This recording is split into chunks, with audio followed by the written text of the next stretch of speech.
Seigneur soit avec vous. Et avec votre esprit. Évangile de Jésus-Christ selon saint Luc. Gloire à toi, Seigneur. Veuillez vous asseoir. En ce temps-là, Jésus prit avec lui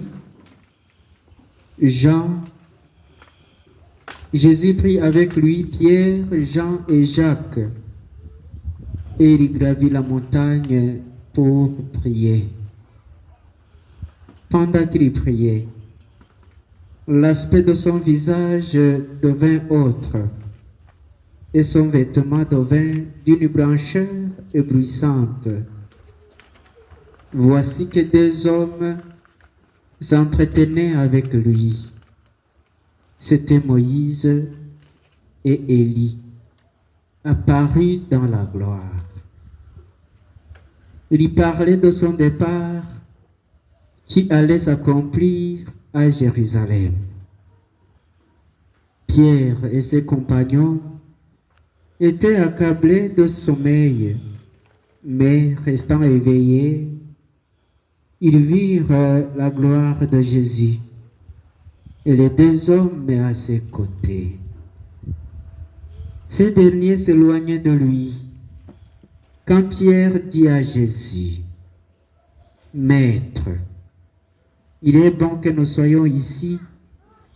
Faisons 3 tentes, une pour toi, une pour Moïse et une pour Élie. Il ne savait pas ce qu'il disait. Pierre n'avait pas fini de parler qu'une nuée survint et les couvrit de son ombre. Ils furent saisis de frayeur lorsqu'ils y pénétrèrent. Et de la nuée, une voix se fit entendre: Celui-ci est mon fils, celui que j'ai choisi, écoutez-le. Et pendant que la voix se faisait entendre, il n'y avait plus que Jésus seul. Les disciples gardèrent le silence, et en ces jours-là, ils ne rapportèrent à personne rien de ce qu'ils avaient vu. Veuillez vous mettre debout.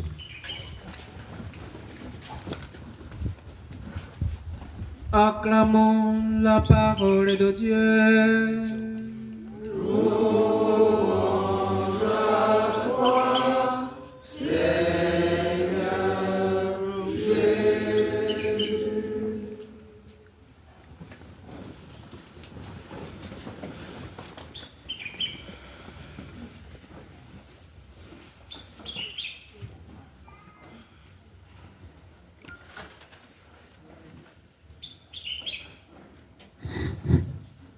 Paix et joie. Amen.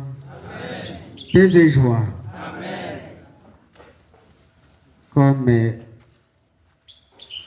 je l'ai dit au début de cette célébration, nous sommes déjà au 2e dimanche du carême.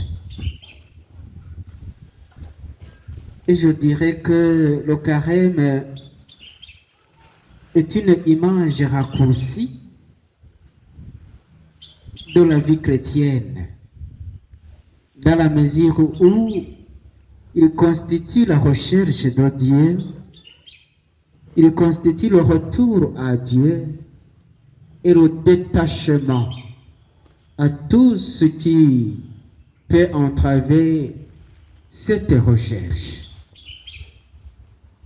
Et pour trouver alors Dieu, il nous faut la foi. Sans la foi, tu ne peux pas trouver Dieu. Abraham, dans la première lecture, est un modèle de celui qui a cru à la parole de Dieu.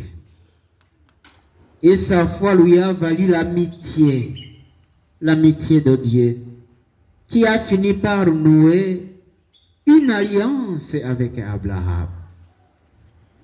Cette lecture peut nous paraître sans importance. Pourquoi? Parce que nous avons des enfants. Nous avons des enfants. Et nous oublions qu'il y en a ceux qui n'ont pas qui cherchent, mais qui ne trouvent pas. Qui cherchent des enfants, mais qui ne trouvent pas. Les uns même parmi nous cherchent comment limiter les naissances, coûte que coûte. Les autres les abandonnent comme s'ils ne sont pas de leur sang. Ils les considèrent comme un droit. Ils oublient même que c'est un don de Dieu. Ils peuvent manipuler leur vie comme ils veulent. Et selon Saint Jean-Paul II, ce qui détruit le monde d'aujourd'hui, c'est que les hommes ne s'étonnent pas devant de la vie.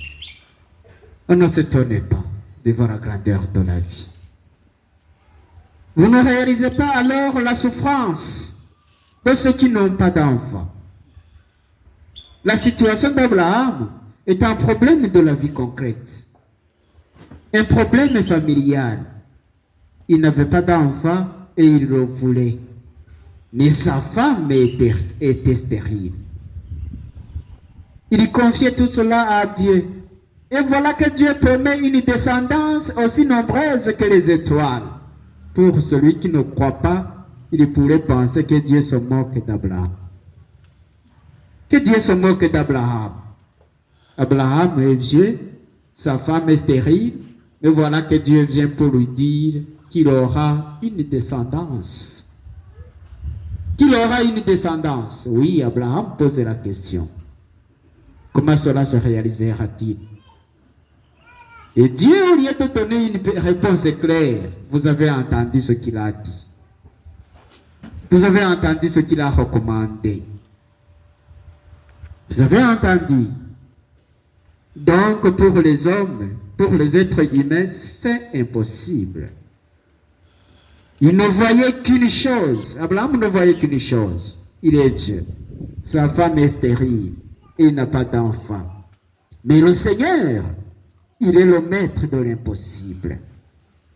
Il est le tout-puissant devant ta situation. Il est le tout-puissant devant tes problèmes. Il est le tout-puissant devant tes péchés. Fais-lui confiance. Abraham fait confiance en Dieu. Voilà, les années passent.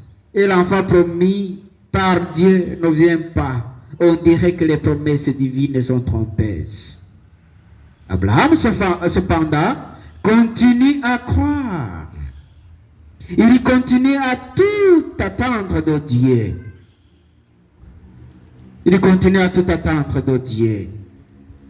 Nous pouvons apprendre d'Abraham la patience et la foi en la promesse du Seigneur. La patience. Est-ce que nous avons la patience? Oui, nous prions. Est-ce que nous avons la patience? Moi aussi, peut-être, j'ai besoin de cette persévérance et cette obstination dans ma foi. Toi aussi, peut-être, tu as besoin de cette persévérance et cette obstination dans ta foi. Chacun ici présent a quelque chose qu'il attend de Dieu. Telle grâce, par exemple, telle libération du péché, qui tarde depuis longtemps. Mais nous continuons à croire. Ce que tu veux se réalisera sûrement un jour. Je sais que nous savons que le Seigneur est là et qu'il agit. Dans notre progression vers la Pâque, par la bouche de Saint Paul, le Seigneur nous invite à être des modèles pour les autres. Être des modèles pour les autres. Des modèles dans la fidélité. Des modèles dans la foi. Des modèles dans le comportement. Des modèles dans l'amour. Essayons de rayonner. Ne pas vivre pour soi. Essayons d'entraîner les autres dans le bien, car nous sommes des lumières. Et le Christ lui-même dit, vous êtes la lumière du monde. Vous êtes la lumière du monde. Alors, si nous sommes des lumières, nous n'avons qu'à rayonner dans le monde plein de ténèbres. Notre vie est une longue marche. Essayons de marcher avec les autres, surtout ceux qui tendent à s'éloigner du Seigneur. Ne prenons pas de mauvais catéchistes, les catéchistes de ce monde que Saint Paul a décrit dans la deuxième lecture. Ne prenons pas de mauvais catéchistes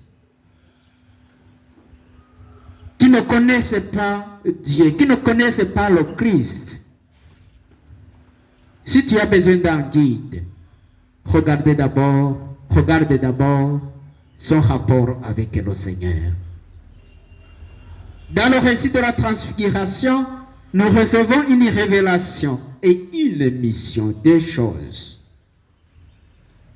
Certains doutaient de la divinité de Jésus. Aujourd'hui, sur la montagne, la face humaine de Jésus manifeste la gloire divine. Dieu se révèle sur le visage du Christ. Il se révèle sur le visage du Christ. Longtemps après, il a dit, « Qui m'a vu a vu le Père. » Évangile selon Saint Jean, chapitre 14, verset 9. Nous sommes invités à contempler la beauté. Nous sommes invités à contempler l'amour. Nous sommes invités à contempler la miséricorde. Nous sommes invités à contempler la grandeur de Dieu sur le visage de Jésus.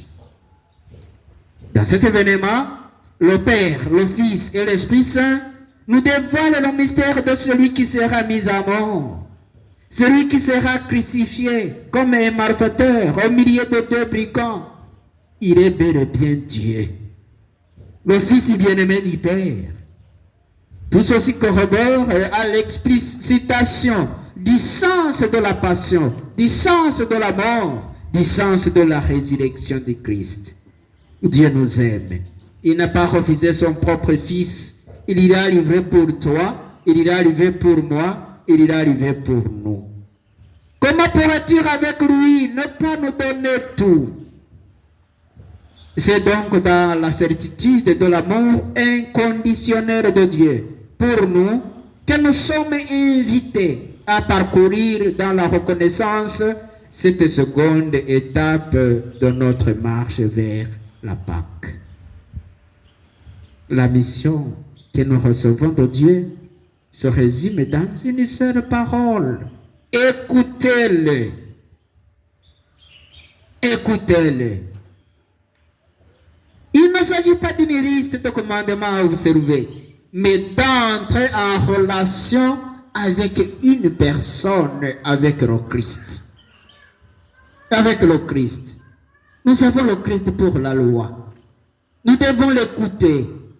Pendant cette période de carême, apprenons à écouter Jésus. Apprenons à écouter Jésus.